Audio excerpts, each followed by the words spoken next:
There is a man in Central Texas who builds custom furniture in the same building where his family eats dinner. Not because he ran out of options. Not because he compromised on what a home should be. Because he made one decision, a single, deliberate, architectural decision that gave him something that two separate buildings on the same property never could have given him. He gave himself a life where the work and the living are not in opposition. Where the workshop is not the thing he drives to after he leaves home. It is the thing he walks 30 feet to after breakfast. And his family, his wife, his 3 kids do not resent the workshop for taking him away. Because it never takes him away. It just takes him to the other end of the building. This is the workshop Barndominium. And in 2026, across rural America, across the remote work landscape, across a generation of families who are finally building on their own terms. It is not a niche product anymore. It is becoming the most honest answer to a question that most families have been asking in the wrong direction for decades.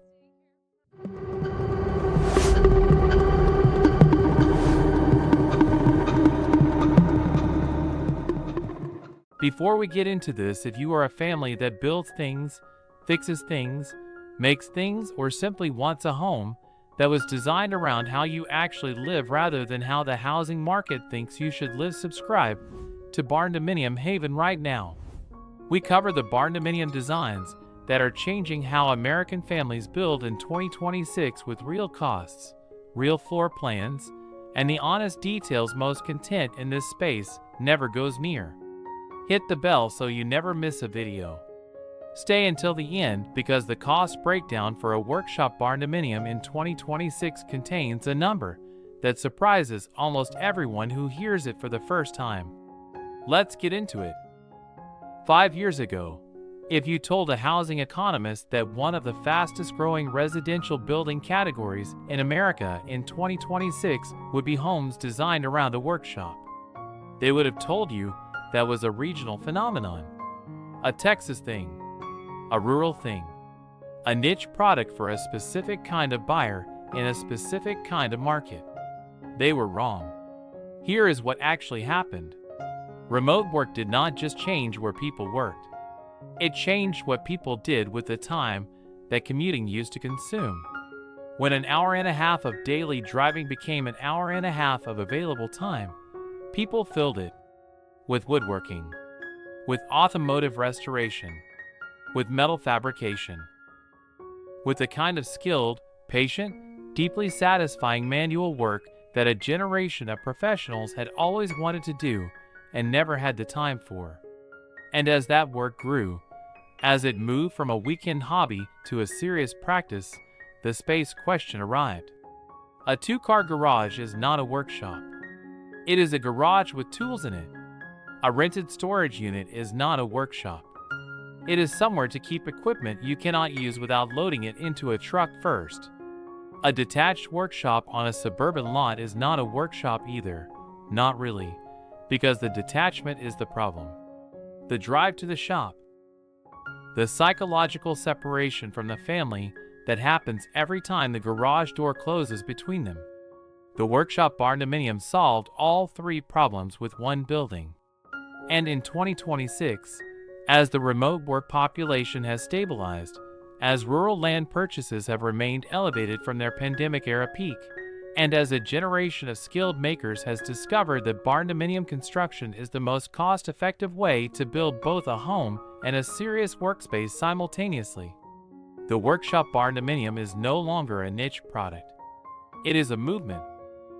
Let's be specific, because the term workshop Barndominium is being applied in 2026 to a range of buildings that are genuinely different from each other. At one end of the spectrum, a standard Barndominium with a slightly larger garage bay, one extra roll-up door, a workbench along one wall, functionally a house with a place to park tools. That is not what this video is about. At the other end, a purpose-designed building where the workshop is treated with the same architectural seriousness as the living space. Where the workshop floor is engineered for its loads, not a standard residential slab, but a 4 to 6 inch reinforced concrete floor rated for vehicle weight, machinery vibration, and the point loads of industrial equipment, where the electrical system is designed from the panel out to support the workshop's actual demands.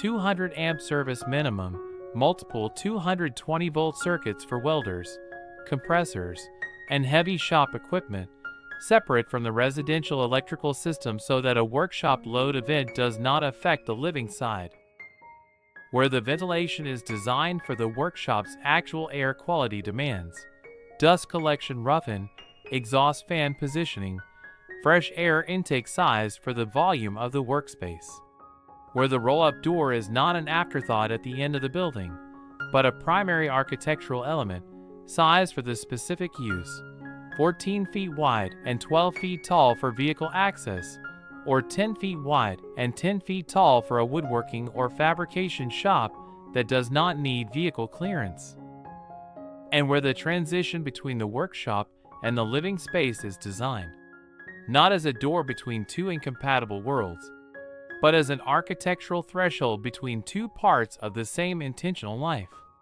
That is the workshop barndominium this video is about.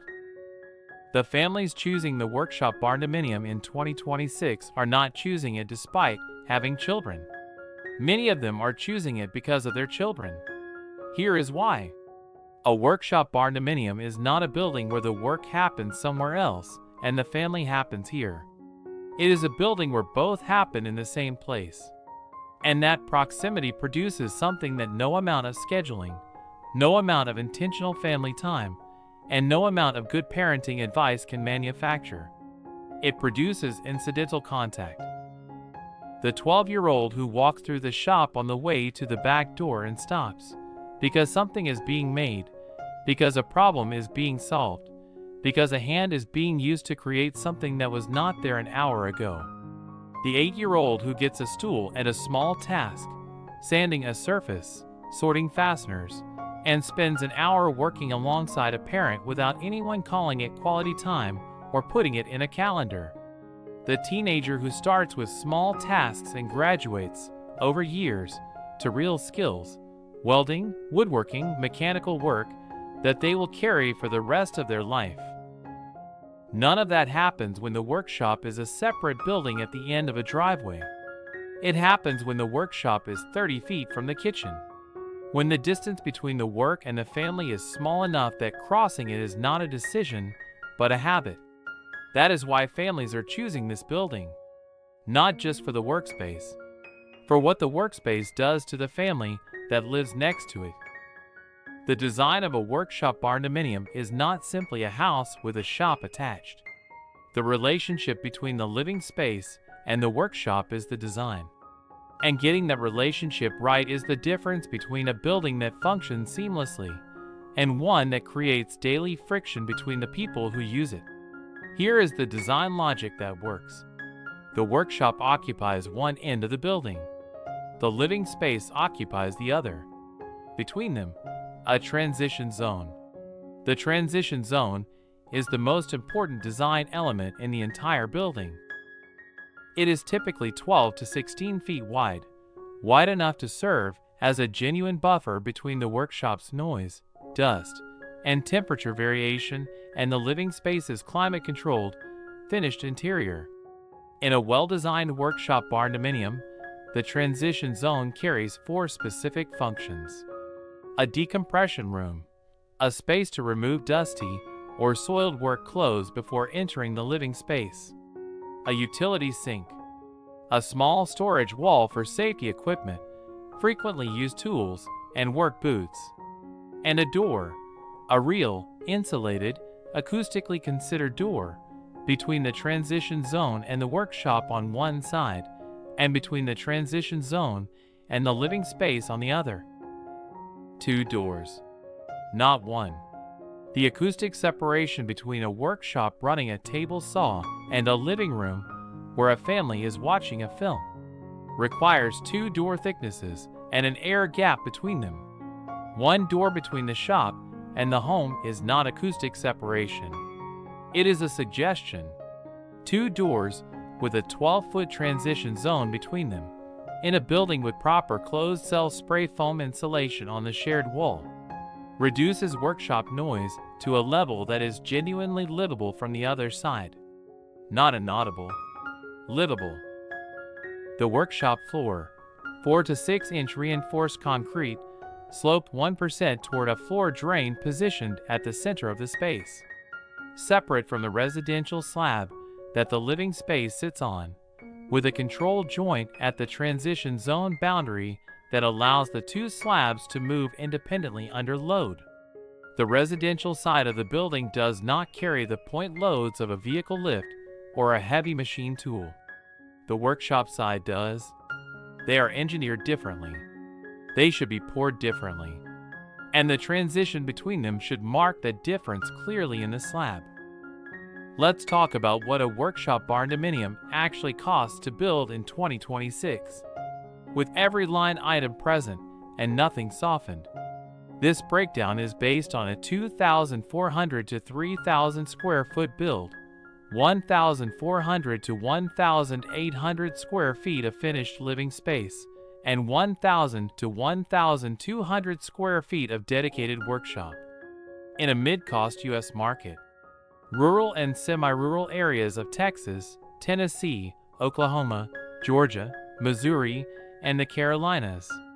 Steel kit, single slope or gable roof, size for the combined living and workshop footprint, with a 14 by 12 foot roll-up door opening engineered into the kit, $42,000 to $68,000. Foundation, standard residential slab on the living side, reinforced workshop slab on the shop side, floor drain roughen, control joint at the transition boundary, $22,000 to $36,000. The workshop slab alone, 4 to 6 inch reinforced concrete with a vapor barrier and wire mesh or rebar, costs approximately $4,000 to $8,000 more than a standard residential slab of the same square footage. Do not pour the workshop slab to residential specification. It will crack under the loads it will carry. Closed cell spray foam insulation, living side, and shared walls, $18,000 to $28,000. The shared wall between the workshop and the transition zone requires closed cell spray foam on the workshop face, not fiberglass bats, not open cell foam, for both thermal performance and the acoustic separation the transition requires. Rough-in plumbing, living side full residential, utility sink in transition zone, floor drain in workshop, $14,000 to $20,000.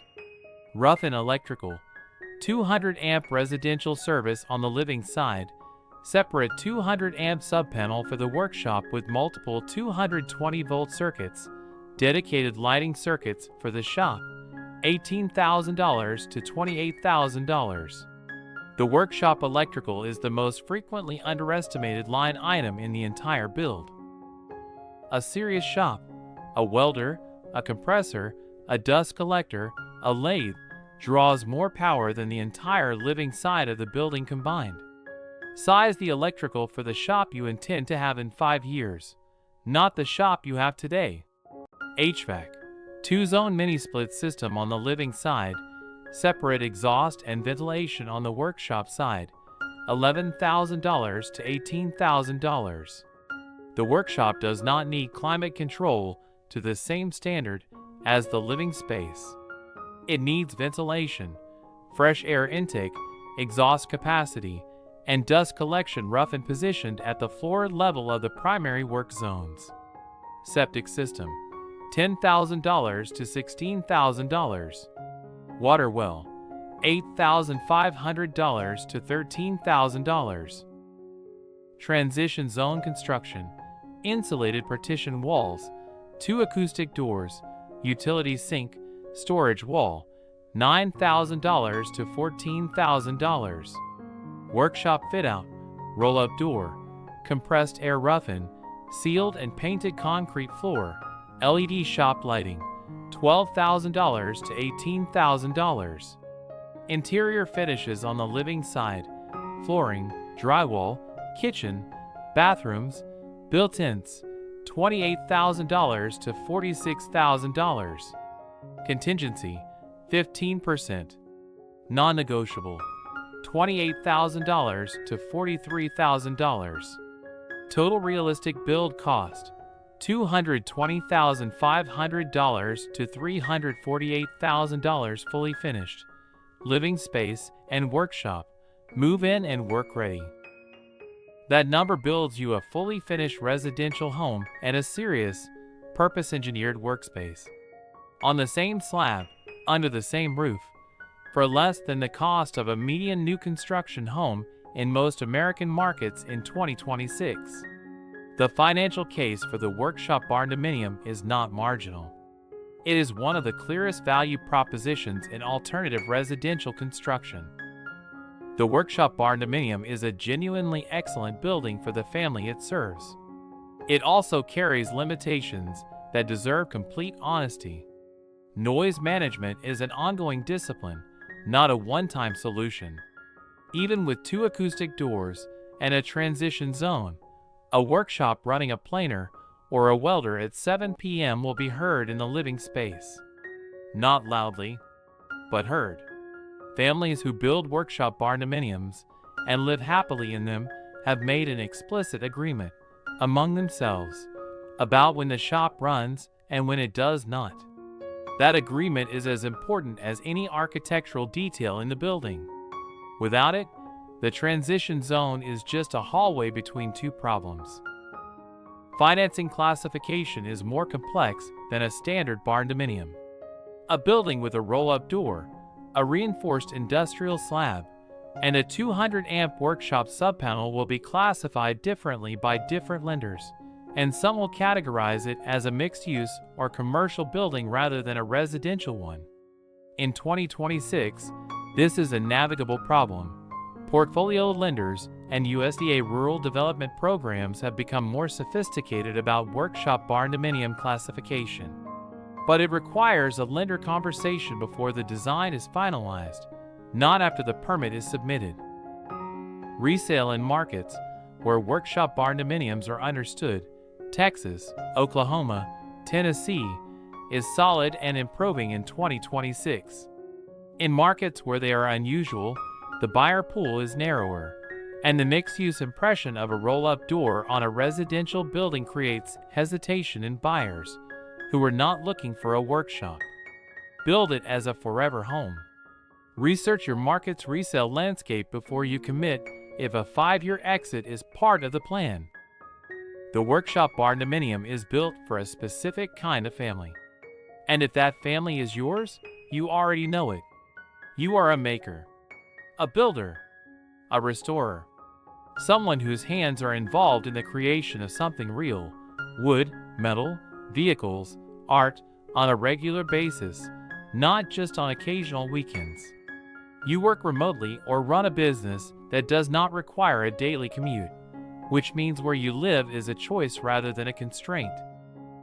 You have children who you want to raise around skilled work, around the kind of patient, deliberate, material-honest activity that a workshop produces, not because you have decided to homeschool them in trade skills, but because you believe that watching something be made from raw material to finished object is one of the most valuable things a child can witness.